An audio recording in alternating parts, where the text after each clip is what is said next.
If your heart races, your jaw tightens, and your mind screams for the perfect comeback, only for you to explode or shrink away in silence, leaving you churning for hours, know this. What you're feeling is not a personality flaw, but a trap. And there is a third option. It's not a clever insult or a long speech. It's 3 simple words. You might be right. This isn't about being passive. It's about becoming untouchable. This is the Stoic art of disarming provocation. Number 1. The hidden goal of provocation. Provocation is not the insult. Provocation is what the provoker wants you to do. They are seeking for an emotional reaction, since a reaction signifies they have you under their grasp. Think about that. Someone calls you lazy. Your instinct is to defend.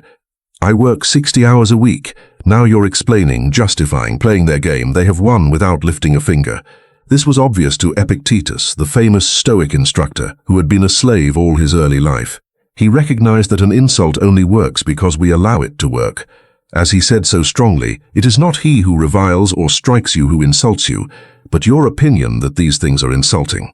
The moment you realize provocation is never about truth, but is about hijacking your neurological system, you stop accepting the bait. When you recognize that provocation is never about the facts, it's about hijacking your nervous system, you stop taking the bait. But here's the thing most people miss. The provocateur typically has no idea they are doing it. They are responding to their own insecurities and need for approval or control. Seneca knew this all too well. The guy who is provoked by an insult, he observed, is dragged about at the mercy of another. In other words, the instant you flare up, you give the leash to the one person you hate. Add a second layer. Provocation nearly always takes place in front of witnesses, during a family dinner, a company meeting, a group chat, a busy sidewalk. Why? Because the provocateur wants an audience. Your flinch is their trophy. Your tranquility is their shame. They are doing hegemony and the witnesses are their jury. Think of your own life. When was the last time you were all alone? When someone really got to you? Seldom. Provocation is a social weapon. Epictetus, who knew what it was to be powerless as a slave, knew this well. He told that an insult has power only when we consent to give it power, his very words. It is not he who reviles or strikes you who insults you, but your opinion that these things are insulting. Let that marinate. The co-worker who says you're always late is merely blowing air. The meaning the insult comes solely because you impose it. You are the one who makes an injury a sound. Marcus Aurelius went further with this in his Meditations. He wrote, "You can control your mind, not external events. Understand this and you will be strong." The provocation is an external incident. The interior event you control is your evaluation of it as unfair or infuriating. But most individuals never divide the two. They connect insult and reply in one inexorable chain. They assume, they said something mean, I must be bad. What the provocateur exploits is precisely that mix. Let's look at a concrete case. Imagine you are at a party. You look tired, someone comments. Bad night? It sounds like concern on the surface, but the tone indicates differently. It's a shot. Now, your nervous system can't tell the difference between a physical threat and a social threat. It leaves you with cortisol. Your face is burning. Your mind races to find a reply. And at that point you have abandoned your internal governor. Now you are a puppet on a stranger's string. You have been led around by an impression, said Epictetus. The secret objective of provocation is not to win an argument. It's not to hurt you. It's to rob you of your peace. To make you react, not reply. To demonstrate that they can push a button and make you dance. Once you recognize it, the question changes from, how do I win this fight, to, why does this person have the power to move me at all? To pose that question truly is the beginning of freedom. And here is the last piece of a puzzle. The provoker is more often than not suffering. We should pity them, not hate them, urged Seneca. Why is that so? For their drive to provoke betrays their own spiritual poverty. They don't have any of their own, therefore, they're trying to steal your emotional energy. They are thugs dressed as beggars. When you really get that inside of you, the insult stops feeling like an assault and starts feeling like a confession. And you don't argue a confession. You hear it and you nod and then you move on. Here is when the phrase, "you might be right," comes in. It's the lock and they just gave you the key. Number 2, why ignoring it doesn't work. You know the advice. Just ignore them. But silence is not a defense. Provokers often escalate when ignored. Silence might feel like weakness. On the other side, fighting back is exactly what they want, interaction. The Stoics were not naive. They knew the social mechanics of this. They concluded that we would be well to become insult pacifists. When insulted, we should not insult back but move on as if nothing happened. But what remains? A reaction that hears without responding. A response that closes the loop so there's nowhere to proceed with the conversation. Epictetus felt that you can only feel insulted if you think you are being harmed. The damage lies in your mind's complicity, not in the words themselves. You've heard the advice. Just ignore them. But silence is not a defense. Provokers often escalate when ignored. Silence might feel like weakness. On the other side, fighting back is exactly what they want, interaction. The Stoics were not naive. They knew the social mechanics of this. They concluded that we would be well to become insult pacifists. When insulted, we should not insult back but move on as if nothing happened. But what remains? A reaction that hears without responding. A response that closes the loop so there's nowhere to proceed with the conversation. You have to feel that you are being wounded in order to be insulted, according to Epictetus. The damage is to your mind's complicity, not the words themselves. This is why silence doesn't work, in a way most self-help counsel never admits. Think of it like a family reunion. Your relative makes a snarky comment about your employment choices. You choose to overlook it. You turn aside. You take a drink of water. What comes next? Many times your cousin will feel empowered. They elevate their voice a tad. They say the thing again, a little more pointedly. They might even add, "Did you hear me?" Now the whole room is looking. Everyone, including the one who pushed you to it, has reread your silence, which you meant as strength, as fear. Why? Because people are hardwired to read silence in context. Silence is not often considered wisdom in a fiery social discussion. It sounds like capitulation. The one who instigates does not think, how calm they are. They think, I got to them. Seneca understood this difficulty plainly. Just turning the other cheek without any word of recognition often backfires, he said. In his essay on anger, he pointed out that some people confuse passivity for patience, although the two are worlds apart. Passivity begets more hostility, but patience is an active state. It's a decision. And choosing involves a response, not a fight, but a response nonetheless. This is where the conventional suggestion to just ignore bullies falls apart. To a bully, silence is an encouragement to press even harder. They're seeking for the crack in your armor. To them, silence sounds like a crack. Now look at the other extreme.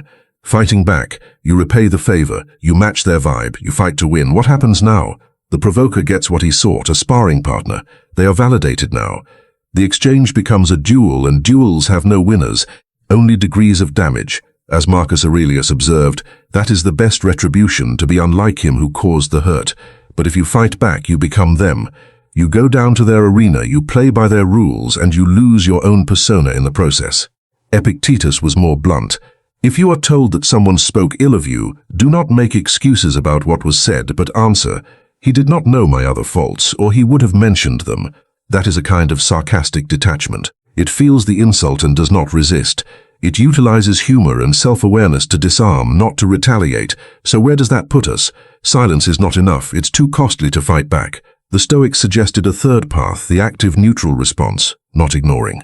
Not participating, not involved, acknowledging without nurturing. Think of it this way. A child pulls your sleeve seeking attention. If you ignore them, they pull harder. If you yell at them, they cry or yell back at you. But if you simply say, I see you, and then go back to your business, the tugging frequently stops. You've confessed enough to close the loop. The same logic applies to adult provocation. That's what the sentence "you might be right" does. It says, I hear you. You have an opinion, and I have nothing to add. The loop is closed. You have not left a hook, therefore the conversation cannot go on. You didn't consent. You did not resist. You just looked and walked on. According to Epictetus, the essence of freedom is the ability to discriminate between what is in your control and what is not. It's not your concern what the provoker says. Your answer is, most people blur the distinction. They think, they pushed me, so I have to push back. That is the falsehood. No, you don't. Your choice, and the decision to respond you might be correct, is not quiet. This is not a fight. It is a door closing, softly but forcefully, with the provoker on the other side asking where the battle went. That's why ignoring doesn't work, and that is why fighting doesn't work. What works is the linguistic equivalent of a shrug, but a shrug with enough calm power that it cannot be misinterpreted for weakness. The Stoics called this apatheia, not in the current sense of indifference, but in the ancient sense of being undisturbed by external occurrences. You are not a rock. You're not a doormat. You are someone who has found their tranquility worth more than their pride. And one decision, uttered in 4 easy words, alters everything. Number 3. The phrase that changes everything. Here it comes. When someone attempts to provoke you, look them in the eye calmly and say, "You could be right." And that's all. 4 words. No sarcasm here. No big loss. Just an even neutral message.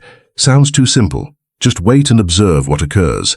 The instigator expects a backlash. They have their next insult rehearsed in case you go defensive. When you say you might be right, you don't offer them anything to argue against. You disagree. You aren't debating. You're just getting off the chessboard. That's the core of cognitive distance, a strategy devised by the Stoics. And Marcus Aurelius, the Roman emperor, kept reminding himself that insults and other external occurrences touch not the soul at all. They have no access to the spirit, nor can they turn or move it. It is just your judgment that let them in. Here you go.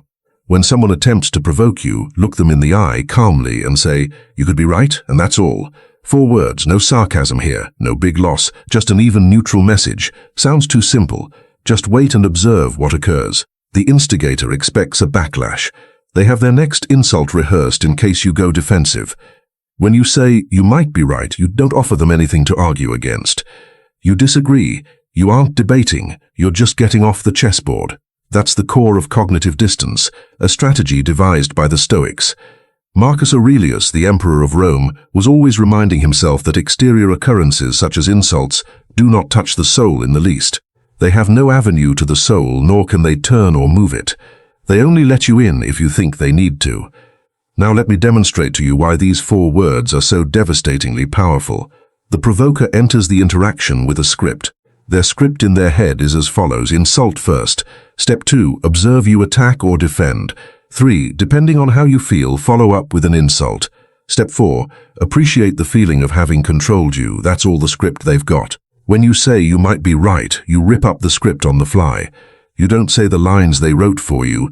You say something they don't see coming. And because they haven't rehearsed that, their brain has to stop. And so you win in that pause, that little space of confusion. They are stuck with a script that has no second act. Think of it like a tennis game. The instigator fires a fastball right at your feet. Whether you toss it back with a weak toss or a strong one, they want you to toss it back. Instead, you catch the ball, stroll to the net and put it gently on their side. Game over. They can't hit the ball back since the ball is out of play. You might be right does that. It puts the ball completely out of play. No winner, no one lost. Just a calm ending to a game you didn't consent to play. Seneca said, "The wise man is not troubled by the reproaches of the wicked, any more than a rock is troubled by the waves." But here's the nuance. The rock does not pretend the waves are not there. The waves recognize the rock. The sea crashes. The stone is there. The sentence you use does just that. It receives the provocation but does not assimilate its energy. You're not denying the insult was committed. You're not bottling up your emotions. You're just not letting those feelings drive your response. You see the waves, you let it land, and you stand there unmoved saying, "You could be right." One anxiety many have is that this term sounds like surrender. If I say, "You might be right," won't they think I'm agreeing with them? No, for agreement demands conviction. You are not stating, "You are correct." You say, "You might be right." That tiny word "might" makes all the difference. It adds possibilities without commitment. It is a grammatical shoulder shrug. It says, "Okay, that's one way of reality, and other things. I am not going to debate what is true. Since you have not taken a position, the provoker cannot hold you down. You have only seen that they have a position. And watching isn't believing." Epictetus encouraged his disciples to confront insults with a kind of disinterested curiosity. He would remark, "If somebody tells you that you have a big nose, you can say, 'That may be so.'" Notice he didn't mention to dispute about the size of your nose.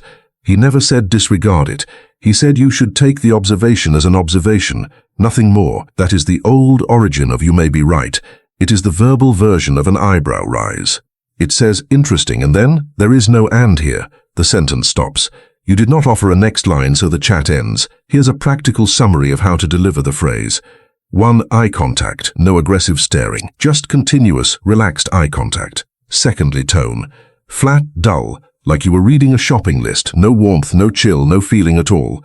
Third, give it a pause after you say it. Let the silence last for a whole second. That silence isn't awkward, it's powerful. It indicates that you are done. You're not waiting for a reply. You are not asking for more discussion. You've made your point and you're going on. Then you shift the subject or walk away, and this is the key. You don't wait for a response from them. You don't check if they are angry or puzzled. You just go about your day like nothing important just happened. Because nothing big happened to you. As Marcus Aurelius said, the soul is dyed with the color of its thoughts. If you think the insult is a catastrophe, your spirit glows red with rage. If you believe the insult is a small sound, your spirit is its natural color. You might be right is the device that saves your soul from becoming colored. It is a little lever that moves a very large weight. Use it once and you will feel a peculiar lightness. Use it 5 times and you'll wonder why you ever fought or ran. Use it 100 times and you will become someone who cannot be provoked because you have forgotten how to be. That is the appeal of those 4 words. You will not win every dispute. Not that you will shut up every critic, but you will not be a puppet anymore. And it is by no means a trivial triumph for one who has been yanked and dragged by every thoughtless statement. That's it. Number 4. The psychology behind the words. Why does this work so goddamn good? Because the human brain likes resolution. A provoker creates tension. You are wrong and I will prove it to you. And when you say you might be right, you quickly diffuse that tension. There is no dispute to resolve. Psychologists refer to this as a non-complementary behavior. You're not performing the character they cast you in, you're going flat, and you can't get a flat line to go up. Epictetus put it as a radical reclaiming of power. Any person capable of angering you becomes your master. He can anger you only when you permit yourself to be disturbed by him. Seneca said the same, that often those who insult us are best described as overgrown children. It would be unwise to let the insults of childish grown-ups get us down. That's the Stoic view. Why does this work so brutally well? Because the human brain likes resolution. A provoker creates tension. You are wrong and I will prove it to you. And when you say, you might be right, you quickly diffuse that tension. There is no dispute to resolve.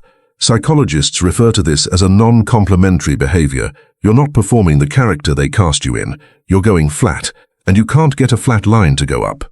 Epictetus put it as a radical reclaiming of power. Any person capable of angering you becomes your master. He can anger you only when you permit yourself to be disturbed by him. Seneca said the same, that often those who insult us are best described as overgrown children. It'd be silly if we'd become offended about the insults of childish adults. That is the Stoic position. Let me dissect the psychology even more, since knowing the why makes doing the what simpler. Human engagement is always in an expected pattern. We expect protection when we attack. When someone insults, we expect either a counter-insult or a pained quiet. Such assumptions are so firmly embedded they seem like laws of nature. But these are not laws. These are customs. Habits can be changed. You might be right is a non-complementary response, as psychologists term it, and it disrupts the pattern. Complementary answers are matching the energy of the other person. You defend, they assault. You retreat, they retreat. Non-complementary answers have the opposite effect. You agree, they attack. They go up, you stay level. This mismatch breeds confusion, and confusion is the enemy of fury. You can't keep the wrath up against someone who won't rage back. Think about a classic social psychology experiment. Participants were instructed to play a game where one person might insult another in the study. The insulted has 3 options: to fight back, to ignore, or to answer with a neutral acknowledgement like, I see your point. The retaliators have been fighting long wars. Minutes thereafter, the ignorers were targeted again. But the neutral acknowledgers? The provokers immediately lost interest. Why? The indifferent acknowledgement yielded no payoff. No drama. No emotional climax to please. The provoker's brain ran out of fuel, quite literally, and this is exactly what Seneca meant by calling provokers overgrown children. A child throws a tantrum for attention. If you yell back, the tantrum escalates. If you ignore, kid shouts louder. But if you simply respond, I understand you're upset, and do nothing else, the child will often cease, because the point of the tantrum was to garner a reaction, and you gave none. Now let's add a second psychological principle: cognitive dissonance. The provoker has 2 beliefs. I am a good person, and I am trying to hurt someone. These 2 beliefs are in conflict. To get past the confrontation, the provoker wants you to react adversely to him. When you get furious, they can say to themselves, see, they earned it. Then they can say, well, I was just being honest when you get down. But if you say you might be correct in utter calm, you take away their rationale. They cannot tell themselves you had it coming, because you didn't react at all. The dissonance persists, and dissonance is quite uncomfortable. So who is left feeling bad? The agitator, not you. You have returned their own discomfort to them in 4 nice words. This is the greatest freedom, Epictetus would say. He taught us that we should not only suffer provocation, but profit by it for our own development. What is insult? He questions in his discourses. Stand before a stone and shame it. What did you do? The stone feels nothing, for it has no judgment of the insult. You are not stone, but you can educate your judgment to be stone-like when the occasion demands it. That is not stupidity, it's a skill. A boxer doesn't flinch at a feint because his body is trained. You don't blink at a provocation, since you have schooled your thinking. And the training is easy. Repeat the phrase till it's automatic. There's even another layer to the psychology. Humans are social creatures. We are designed to care about what others think of us. The provokers take advantage of that wiring. Underneath all your calmness, they know there is a voice that says, "What if they're right? What if they're all right?" That voice is the dread of social rejection. You might be right eliminates that worry by not even acknowledging it. You're not defending your reputation because you have made the decision that your reputation is not up for argument at this time. As Marcus Aurelius said, it is ridiculous to run away from one's own badness, which is possible, and to run away from the badness of others, which is impossible. It's not you, it's the provoker. Their judgment of you is their badness, fleeing from the true ridiculousness, arguing, explaining, defending. The escape is to freeze and remark, "You might be right." The next time someone attempts to bait you, remember, they're not battling you. They are fighting the you that dwells in their head. That version is pissed off, that version is caring. That one is playing the game. Your role is to not be the flat line. And the flat line always wins, for it never ran the race. Number 5. Real-life examples. We will look at 3 scenarios. Workplace. A coworker comments, "You never meet deadlines," you say. "You might be right. They want excuses. You give nothing. They either drop it or seem stupid by pushing further." Social setting. Someone cracks, "You've put on weight." "You could be right," you say. No insult taken. No awkward silences. Quietly, a simple diversion. Online. A troll says, "Your stuff is terrible." You type, "Maybe you're right." They have nothing to screen grab or quote. The thread is dead. In every instance you retain your dignity and your vigor. What Marcus Aurelius did was one better, with a kind of moral inversion. He not only ignored the insult but also took the provoker as a lesson of what he should not be. He realized that the best retribution is to let it go and live a better life. Here are 3 examples. Workplace. A coworker comments, "You never meet deadlines." You say, "You might be right. They want excuses." You give nothing. They either drop it or seem stupid by pushing further. Social setting. Someone cracks, "You've put on weight." You could be right, you say. No insult taken, no awkward silences. Quietly, a simple diversion. Online. A troll says, "Your stuff is terrible." You type, "Maybe you're right." They have nothing to screen grab or quote. The thread is dead. In every instance you retain your dignity and your vigor. Marcus Aurelius went further by exercising a kind of moral inversion, but it didn't just go over his head. He regarded the provoker as a lesson in who not to be, because the best retribution is just to let it go and live a better life. And now, let me walk through each of these examples in real-world detail, because the magic is in the nuance. Most people fall apart in the workplace setting. Your coworker is not talking out of turn when he says, "You never meet deadlines." They likely say this in a meeting or in front of your supervisor or in a group email exchange. The pressure is great. Your reputation is on the line. Your gut is screaming, "That's not right. Just finished the Henderson report early last week, but see what happens if you bite." For the next 10 minutes, you name your successes. Your colleague leans back and adds, "Those were easy tasks," nods. Now you're on the defensive again. It does stop. When you say you might be right, you take that dance away from them. They have no follow-up. If they push you further, "No, seriously, you really are always late," you just respond, "You might be right." The second time is even more intense than the first. It means you're not going to be sucked in, no matter what. On the meeting it is. If your supervisor is smart, they see who was professional and who was trying to provoke a conflict. You win without a word to plead your own defense. The social environment example requires greater consideration as it deals with something many people are really sensitive about: appearance. A friend or family member comments, "You've gained weight." Maybe they say it with a giggle, as if it were a joke. Perhaps they say it with a feigned concern. just worried about your health. Anyway, the point is to make you feel small.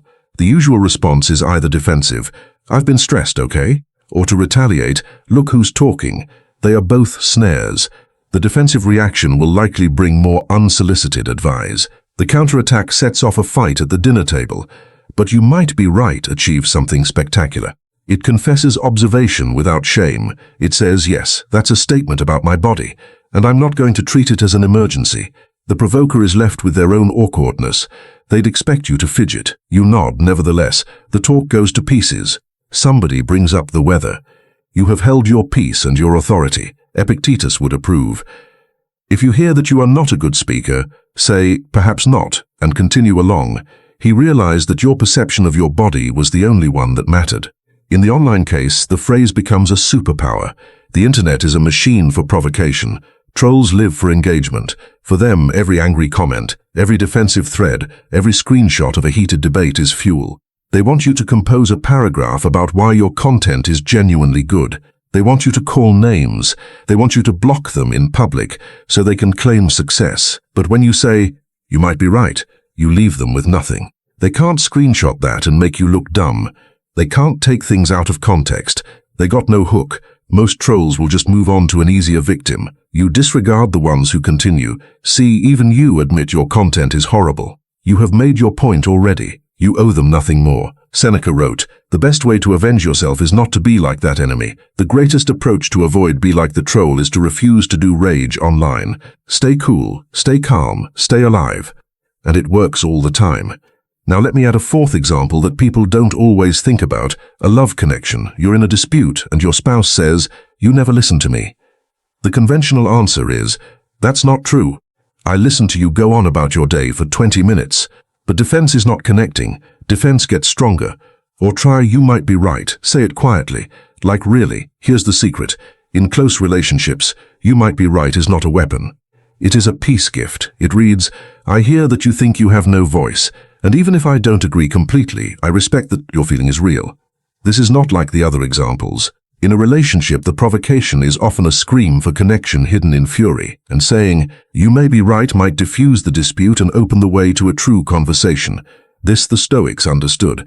As Marcus Aurelius said, "Make yourself fit for the life you have, and love the people who live it with you." Sometimes loving someone is knowing when not to hit back when they hit out. Because you see their agony behind their words, not because you are weak. Finally, let me connect this back to Marcus Aurelius and his technique of moral inversion. Whenever anybody offended him, he would question himself, "What good quality in myself is this insult touching? Is that so? If not, why should I care?" He utilized the provoker as a mirror. If someone branded him a slacker, he'd ask himself, "Am I a slacker? If so, thank them and get better. If not, their statements are without meaning." That's the best use of "you might be right." You're not only shutting down an argument, you're converting the provocation into a self-check. Epictetus said, "What would have happened to Hercules if there had been no lion, no hydra, no stag? He would have been just a normal guy. The lion is your tempter." They provide you a chance to practice strength. So next time someone attempts to antagonize you, don't curse them, thank them in silence. They just used you for free training, and you know just what to say. Number 6. What this phrase is not. This isn't about being a doormat. To say "you might be right" is not to say "you are right." It indicates your view is out there and I am not wasting my time fighting it. Of course, this is not for all situations. If someone is abusive or threatening, then walk away. Say this when you want to diffuse a minor insult, not when you want to take a hit. And, more importantly, don't say it with a sneer. That's still an answer. Like the weather, it goes dull. Neat, finally. The Stoics regarded insult as a preferred indifferent, neither good nor evil, and entirely dependent on our character.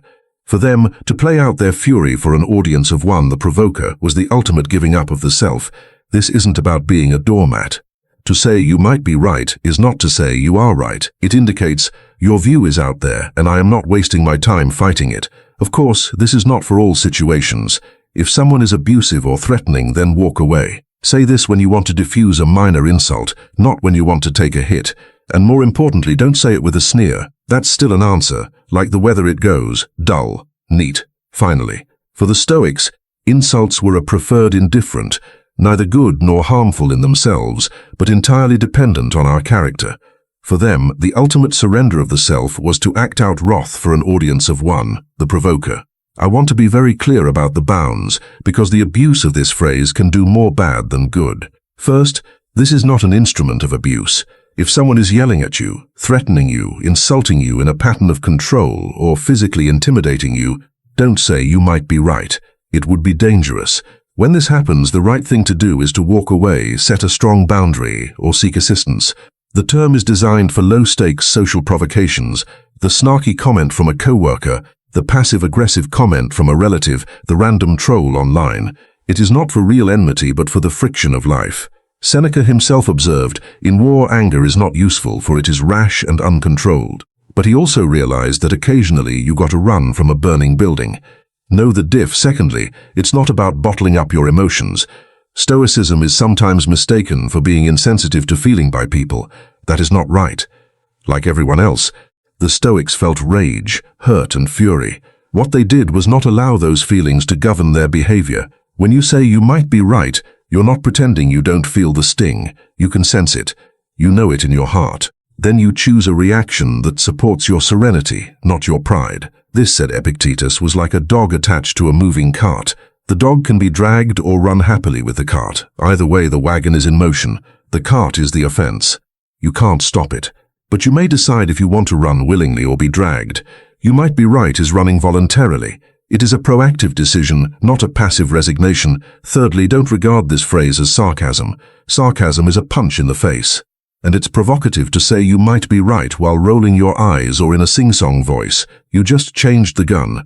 The provoker will recognize your sarcasm quickly, and now you are in a passive-aggressive duel. That is not peace.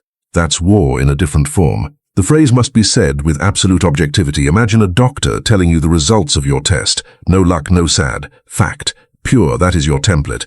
Marcus Aurelius said, "Let your mind be like a rock that the waves crash against." The rock does not move and the furious surf is silent around it. The rock does not smile. It just is. Fourth, this term is not a silver bullet. It doesn't work for everyone, every time. Some provokers are really into conflict. Even when you acknowledge you might be right, they may double down. That's okay. You are not trying to manage them. You have control over yourself. If they go on, you have options. Repeat the sentence again, then change the subject. Or say nothing and walk away, or say, "I have said what I wanted to say." The objective is not to win the encounter. The goal is to be solid as a rock. Epictetus stated that we need only concern ourselves with what is within our power. You can't control what they think. Your answer is, if they keep pushing, let them. You have already won by not playing. Finally, discover a preferred indifferent, a key idea in Stoic philosophy. There are some things in life that are not inherently good or bad. Wealth, health, reputation, and yes, insults. They are uninteresting. But some indifferents are preferred, health, for example, and some are dispreferred, sickness, for example. An insult is an indifferent dispreferred. It is not evil in itself. It is only detrimental if you judge it as such. You might be right is a device to retain that disinterested position. You are stating, this insult is morally weightless. It is only a sound. I'd rather not mention it. That's not weakness. That is the ultimate form of strength. Because everyone can yell back. It takes a trained intellect to say nothing important and mean it. So don't forget, you're not a doormat, not for abuse. Not kidding. No magic trick here. Just a peaceful, clean, dull sentence that safeguards your peace. Use it well. Number 7, advanced variations. Once you get the fundamental phrase down, you can adapt. An interesting point. I never looked at it that way, which is one way to look at it. Okay. Science, each version achieves the same. It recognizes without interacting and passes the emotional work back to the provoker. The next and more sophisticated action is the Stoic pause. Seneca's advice on anger was preventative avoidance. The best plan is to refuse at once the first provocations to anger. Before you speak the words, you see the insult like a stone thrown at a statue. It bounces back. You're not lost. Say it, then change the subject or leave. You've performed the necessary social nod. Nothing more is due. After you've learned the main phrase, you can customize it. An interesting point. I never looked at it that way, which is one way to look at it. Okay. Silence. Each version achieves the same. It recognizes without interacting and passes the emotional work back to the provoker. The next and more sophisticated action is the Stoic pause. Seneca's advice on anger was preventative avoidance. The best plan is to refuse at once the first provocations to anger. Before you speak the words, you see the insult like a stone thrown at a statue. It bounces back. You're not lost. Say it, then change the subject or leave.